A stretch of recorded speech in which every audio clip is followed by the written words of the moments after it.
Bonjour à tous, merci pour la confiance, merci à tous ceux qui se sont abonnés sur notre chaîne, c'est vraiment une bonne chose.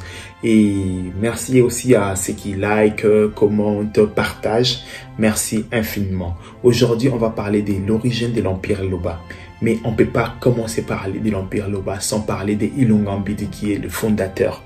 Mais ce qui est un peu malheureux et que j'essaie un peu de regarder partout, il n'y a pas assez de documents sur lui, il n'y a pas assez de vidéos pour expliquer à la génération future qui était cet homme, qui est notre fondateur, notre père fondateur à tous, dont nous tous nous sommes fiers d'être originaires. Il n'y a pas assez de documents, il n'y a pas assez de vidéos, il n'y a pas de films et tout. C'est pourquoi on a lancé ces campagnes PayPal.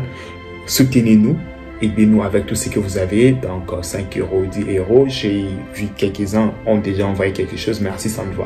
3 euros, on peut acheter des caméras, on peut acheter des micros, on peut acheter beaucoup de choses pour produire quelques films, produire quelques dessins animés pour les enfants sur l'histoire de ces grands hommes Ilunga Mbidi qui est notre père fondateur, nous le Baluba.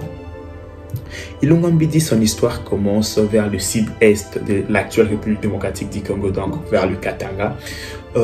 Il va immigrer avec les siens, avec les gens de sa tribu, vers le sud. Donc, cette histoire se déroule au 15e siècle. Arrivé au centre, donc il va immigrer du sud-est au centre, l'actuel Kasaï central.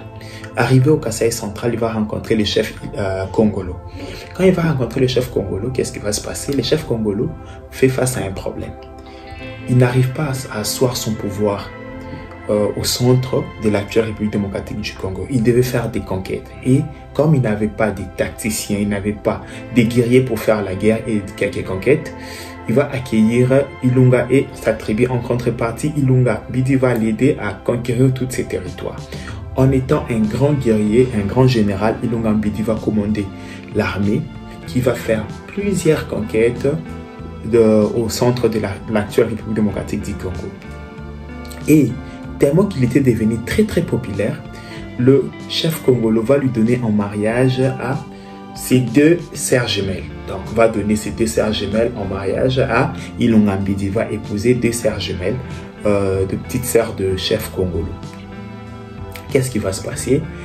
L'entourage du chef congolo va commencer à intoxiquer le chef congolo pour dire oui, Ilunga Mbidi avec sa tribu, ils sont venus, vous voyez, ils ont pris vraiment beaucoup d'ampleur, ils sont devenus très forts, très forts que toi, on a l'impression que Ilunga Mbidi va vous renverser. Et maintenant, le chef congolo et les siens vont compléter pour éliminer physiquement Ilunga Mbidi. Qu'est-ce qui va se passer? Ilunga Mbidi ayant des enfants avec les deux sœurs, les deux sœurs vont maintenant, les deux sœurs jumelles, ces femmes, vont alerter Ilunga Mbidi, ils vont lui dire ne restez pas ici au centre, mon frère a l'intention de te tuer. C'est là que Ilunga Mbidi va fuir, va quitter le centre, va rentrer vers Sangalobango, donc vers le Katanga, où il va s'enfuir. Pourquoi on l'appelle notre père fondateur, le fondateur de l'Empire Loba? Quand Ilunga Mbidi va fuir, va laisser l'un de ses enfants. Il va laisser son fils, Kalala Ilunga. Kalala Ilunga, c'est le fondateur de l'Empire Loba. Et Kalala Ilunga, avec le temps, il va faire la guerre à son oncle Congolo, et il va gagner.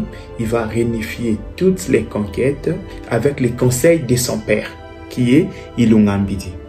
Ils vont faire encore quelques conquêtes et il va créer l'Empire Loba. Il va réunir toutes les tribus qui étaient autour, maintenant ils vont faire l'Empire Loba.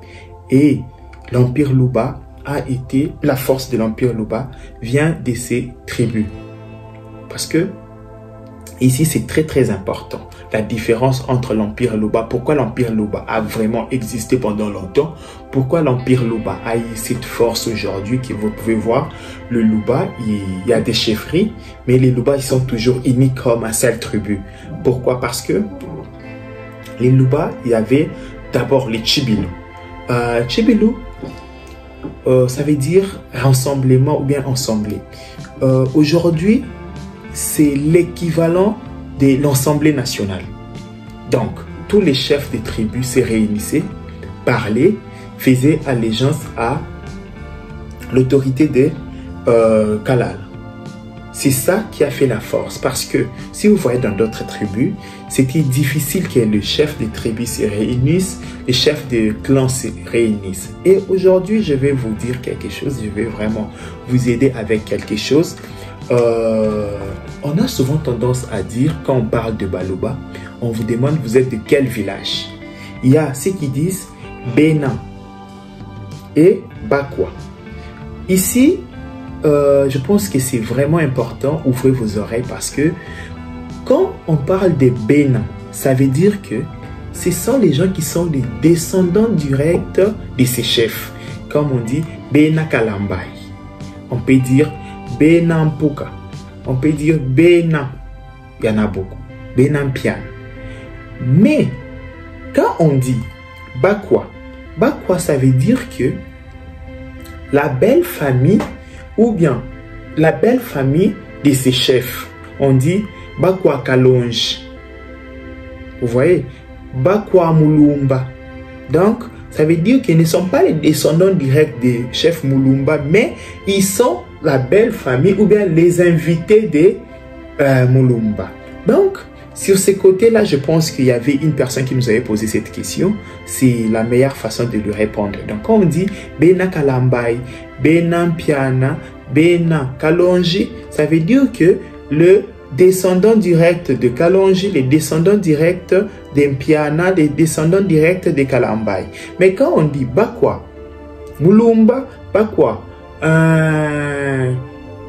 j'ai beaucoup de Bakwa, donc ça veut dire que ce sont des invités, la belle famille, ça peut être des invités de Mulumba, ça peut être de la belle famille de Mulumba. C'est là qu'on parle des Bakwa.